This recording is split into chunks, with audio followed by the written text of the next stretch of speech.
Градоначалникот на Скопје Орце Ѓоргиевски информираше дека е објавена јавната набавка за реновирање на последните 850 метри од булеварот Борис Трајковски на потегот од трафостаницата во Пинтија до кружниот тек во Драчево.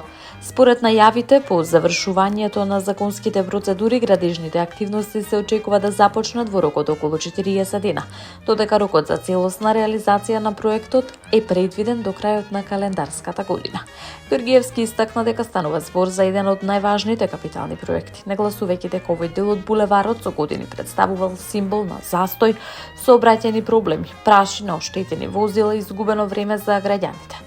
Со реновирањето е предвидено и проширување на булеварот на 4 коловозни ленти, како изградба на пешачка и велосипедска патека, со што се очекува подобрување на сообраќајната проточност и безбедноста.